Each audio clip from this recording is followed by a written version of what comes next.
Gokulam jewellers diamonds కి 5,000 offer, electric bike గెలుపొందే గొప్ప అవకాశం. కేపీహెచ్పి రోడ్, అది కూడా కుకట్పల్లికి సంబంధించి విజేత సూపర్ మార్కెట్ కి దగ్గరలో ఉన్నటువంటి ఒక జ్యువెలరీ షాప్ ఓనర్ ఇప్పుడు పత్తా లేకుండా పోయిండు. 10వ తారీఖు నుంచి కూడా ఈ షాప్, మనం నిల్చున్న షాప్ క్లోజ్ చేసిన పరిస్థితి అయితే కనిపిస్తోంది. ఈ జ్యువెలరీ షాప్ నేమ్ వచ్చేసి చేతన్ జ్యువెలరీ. ఇదేమి అంటే 1-2 సంవత్సరాల క్రితం పెట్టిన షాప్ అయితే కాదు. 15 సంవత్సరాలుగా ఈ చేతన్ జ్యువెలరీ షాప్ ఇలాగే ఉంది. సో ఇది నడుపుతున్నటువంటి షాప్ ఓనర్ ఎవరైతే ఉన్నాడో ఇప్పుడు 10వ తారీఖు నుంచి కూడా కనపడినటువంటి పరిస్థితి. ఎవరైనా కస్టమర్స్ ఫోన్ చేసినా కూడా ఆయన లిఫ్ట్ చేయట్లేదు. అదే ఇప్పుడు టెన్షన్ క్రియేట్ అవుతోంది. కస్టమర్స్ ఎవరైతే ఈ గోల్డ్ షాప్ లో మాకు ఈ జ్యువెలరీ చేసి ఇవ్వండి అని ఎవరైతే బంగారాన్ని ఇక్కడ తీసుకొచ్చి పెట్టారో అప్పటి నుంచి కూడా ఈ జ్యువెలరీ షాప్ కి సంబంధించిన ఓనర్ పత్తా లేకుండా పోయిండు. ఇప్పుడు వాళ్ళందరూ కూడా ఆందోళన చేస్తున్నటువంటి పరిస్థితి. మనకున్న లెక్కల ప్రకారం, పోలీసుల ఇన్ఫర్మేషన్ తెలిసినటువంటి ప్రకారం అయితే 860 తులాల బంగారం ఏదైతే ఉందో పూర్తిగా ఈయన దగ్గర ఉంది. కస్టమర్స్ అందరు కూడా ఈయన దగ్గర ఏదో ఒక జ్యువెలరీ డిజైన్ కోసమనో, లేకపోతే ఆయన దగ్గర కుదువ పెట్టి డబ్బులు తీసుకోవడమో, లేకపోతే చిన్న చిన్న స్కీమ్స్ కూడా ఆయన రన్ చేసేవాడు. అంటే ఎవ్రీ మంత్ ఇంత కడితే లాస్ట్ లో 10 నెలలకో 15 నెలలకో ఇంత ఇస్తాను, ఇట్లా రకరకాల స్కీమ్స్ కూడా ఇతను రన్ చేసేవాడు. అయితే అందరూ కూడా నమ్మకంగా ఈయన దగ్గర పెట్టినటువంటి పరిస్థితి. ఎందుకంటే 15 సంవత్సరాలు కూడా ఈయన సక్సెస్ఫుల్ గా ఎంతో మంది కస్టమర్స్ కి అంత నమ్మకంగా ఉండడు. అట్లాగే ఆయనకు ఏదైనా జ్యువెలరీ ఇలా చేసి ఇవ్వండి అంటే చేసి ఇచ్చినటువంటి పరిస్థితి. అయితే కేవలం 1-2 నెలల దగ్గర నుంచి మాత్రమే ఆయన కరెక్ట్ గా రెస్పాండ్ కావట్లేదు.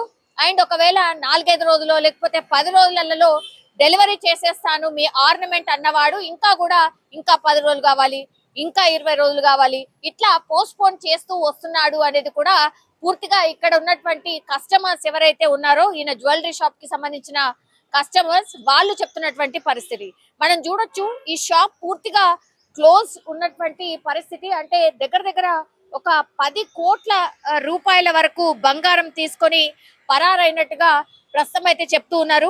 దానికి సంబంధించిన లెక్క కూడా పూర్తిగా తేలాల్సిన పరిస్థితి. ఈయన పేరు వచ్చేసి నితీష్ జైన్. ఈయన దగ్గరలో ఉన్నటువంటి ఒక ఇంట్లోనే నివాసం ఉండేవాడు, అంటే ఫ్యామిలీతో సహా. ఆయనకు 2 ట్విన్స్, ఒక పాప ఒక బాబు.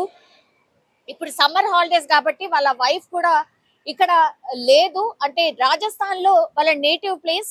సో రాజస్థాన్ కి సంబంధించిన వాసి కాబట్టి రాజస్థాన్ లో వాళ్ళ అమ్మగారింటికి వెళ్ళినటువంటి పరిస్థితి. మొన్న 10 రోజుల క్రిందటే ఆమె వెళ్ళింది. అగైన్ 24 తారీఖును, అంటే పిల్లల స్కూల్ హాలిడేస్ కాబట్టి ఎవ్రీ ఇయర్ వెళ్తారు కాబట్టి ఈ ఇయర్ కూడా అలాగే వెళ్ళింది.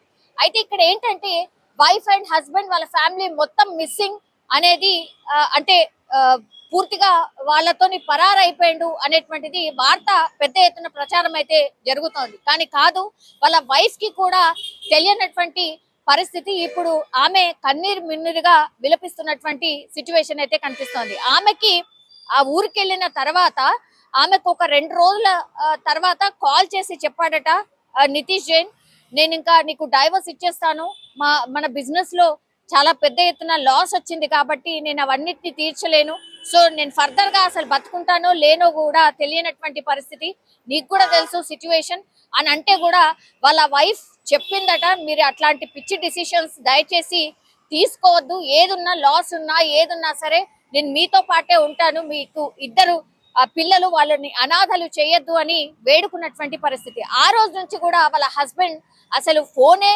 లిఫ్ట్ చేయట్లేదు అనేసి కూడా ఇక్కడ ఉన్నటువంటి వాళ్ళు చెప్తున్నటువంటి పరిస్థితి అయితే కనిపిస్తోంది. 15 సంవత్సరాలు కూడా ఇదే బిజినెస్ చేస్తున్నాడు కాబట్టి ఎక్కడ కూడా ఎవరికి అనుమానం రాలేదు. సరే, ఎప్పుడు కూడా ఈ జ్యువెలరీకి సంబంధించిన బిజినెస్ లో మనకు కామన్ గా తెలుసు, ఈ ఆర్నమెంట్స్ అనేది ఒక టైం చెప్తారు కానీ కొంత పోస్ట్ పోన్ అయితే జరుగుతూ ఉంటుంది. ఇది వెరీ వెరీ కామన్ అన్నమాట. ఈయన దగ్గర కూడా అదే జరిగింది కాబట్టి కస్టమర్స్ కి ఎక్కడ కూడా అనుమానం రాలేదు. కానీ 10వ తారీఖు నుంచి ఎప్పుడైతే ఈ జ్యువెలరీకి సంబంధించిన shop owner Nitish phone lift చేయట్లేదు, అనేదే ఇప్పుడు అతిపెద్ద అనుమానం. వాళ్ళు కూడా పాత కస్టమర్స్ కాబట్టి వాళ్ళు ఒకటే కోరుతున్నారు, ఆయన వచ్చి ఒక రెండేళ్ల తర్వాత ఇస్తాడా, 3 ఏళ్ల తర్వాత ఇస్తాడా పర్వాలేదు, కానీ జస్ట్ వచ్చి ఆయన షాప్ లో కూర్చుంటే చాలు అనేటువంటి మాట కూడా చాలా మంది వాళ్ళ కస్టమర్స్ కూడా చెప్తున్నటువంటి పరిస్థితి కనిపిస్తోంది. బాచ్పల్లి అట్లాగే కేపీహెచ్పి ఈ 2 ప్రాంతాలకు సంబంధించిన వాళ్ళని పెద్ద ఎత్తున కస్టమర్స్ ఉన్నారు. సో వాళ్ళు పోలీసులకు ఇన్ఫర్మేషన్ ఇచ్చారు, ఎంత బంగారం ఎవరెవరి పేరు మీద ఏమేం చేయించుకోవడానికి ఇచ్చారు అనేటువంటిది కూడా పూర్తిగా ఇన్ఫర్మేషన్ సేకరిస్తున్నారు. ఈ వార్త వచ్చిన తర్వాత కూడా చాలా మంది ఈ చేతన్ జ్యువెలరీలో ఎవరైతే జ్యువెలరీ ఆర్నమెంట్స్ కోసం ఇచ్చారో, అట్లాగే స్కీమ్స్ ఎవరైతే కడుతున్నారో, పాపం చిన్న చిన్న వాళ్ళు ఎవరైతే ఇక్కడ చుట్టుపక్కల పని వాళ్ళు ఎవరైతే ఉంటారో, రోజు కూలీలు కావచ్చు, లేదంటే రోజు ఇళ్లలో పని చేసుకునే వాళ్ళు కావచ్చు, ఏదైనా అవసరం ఉంటే చిన్న చిన్న జ్యువెలరీ చైనో లేకపోతే ఇంకోటి ఉంగరమో ఆయన దగ్గర తాకట్టు పెట్టి అట్లా డబ్బులు తీసుకునే వాళ్ళు కూడా ఉన్నటువంటి పరిస్థితి అయితే ఉంది. సో రకరకాలుగా చాలా మంది మేము మోసపోయాం, మేము అనుకోలేదు అన్నటువంటి మాటనైతే చెప్తున్నారు. సో రాజస్థాన్ కి సంబంధించిన వాసి కాబట్టి మరి రాజస్థాన్ కి ఏమైనా వెళ్ళాడా, లేకపోతే వాళ్ళ భార్యతో చెప్పినటువంటి మాటలు అంటే నేను ఇంకా నీకు డైవర్స్ ఇచ్చేస్తాను, అసలు నా ఫ్యూచర్ ఏంటో తెలియదు, పూర్తిగా షాప్ అయితే నడవట్లేదు, లాస్ లో ఉన్నాం కాబట్టి అవన్నీ అప్పులు చాలా పెద్ద ఎత్తున ఉన్నాయి, దగ్గర ఆయనకు అప్పులే 5-6 కోట్లు ఉన్నట్టుగా చెప్తున్నారు. ఇప్పుడు జ్యువెలరీ మొత్తంగా వాళ్ళ దగ్గర ఉన్నటువంటి జ్యువెలరీ కావచ్చు అంతా కూడా కలిపితే 10 కోట్లతోని ఇప్పుడు ఆయన నితీష్ ఎక్కడ కూడా కనిపించకుండా పోయాడు అనేటువంటి మాటనైతే వినిపిస్తోంది. సో కరోనా టైంలో ఎప్పుడైతే ఈ షాప్ అంటే అన్ని దుకాణాలతో సహా ఈయన షాప్ కూడా బంద్ చేసినటువంటి పరిస్థితి, కరోనా టైం నుంచి కూడా ఆయన లాస్ లో ఉన్నారు.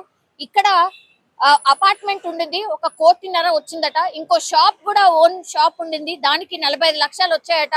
సో 2 కోట్ల మేర ఆయనకు క్యాష్ వచ్చింది, కొంత మేర ఆయన ఆ డబ్బు కట్టేశాడు అనేటువంటి మాట కూడా వినిపిస్తోంది. అంటే ఇంకా కూడా ఒక 3-4 కోట్ల మేర ఆయన లాస్ లో ఉన్నాడు. కాబట్టి ఈ వడ్డీ వ్యాపారులు ఎక్కడి నుంచి అయితే ఈయన ఆ లాస్ అంటే భర్తీ చేయడానికి ఎప్పుడైతే ఇంట్రెస్ట్ ఎక్కువ కడుతూ రకరకాల చోట్ల నుంచి డబ్బులు తీసుకొచ్చి కట్టడం స్టార్ట్ చేశాడో అప్పటి నుంచి ఇంకా లాస్ లోకి వెళ్ళిపోయాడు. కాబట్టి ఇంకేం చేయలేని పరిస్థితుల్లో ఇట్లా మరి ఫోన్ స్విచ్ ఆఫ్ చేసి ఎక్కడికి వెళ్ళిపోయాడు ఆర్ ఉడాయించాడు తెలియనటువంటి పరిస్థితి. ఇప్పుడు పోలీసులు అయితే పూర్తి స్థాయిలో ఆయన కోసం వెతికే ప్రయత్నం చేస్తూ ఉన్నారు.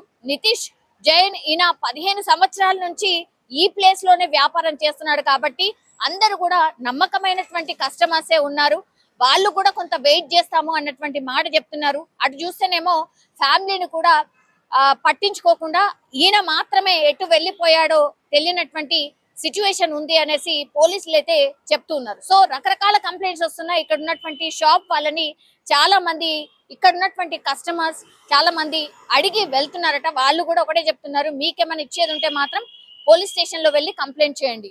ఇది ఇప్పుడున్నటువంటి సిచ్యువేషన్. సో టీమ్స్ గా ఏర్పడి ఈ బంగారం వ్యాపారి ఎవరైతే ఉన్నారో, మిస్ అయిన వ్యాపారి ఎవరైతే ఉన్నారో ఆయన కోసం వెతుకుతున్న సిచ్యువేషన్ అయితే కనిపిస్తోంది. చూడాలి మరి, ఎందుకంటే కేపీహెచ్పి మనకు తెలుసు ఎంత రద్దీగా ఉండేటటువంటి ప్రాంతమో, అట్లాంటి ప్రాంతాల్లో 15 సంవత్సరాలుగా షాప్ నడుపుతూ మరి ఆల్ ఆఫ్ సడన్ ఏం జరిగింది ఏంటి అనేది కూడా పోలీసులు ఎంక్వైరీ అయితే చేస్తున్నారు.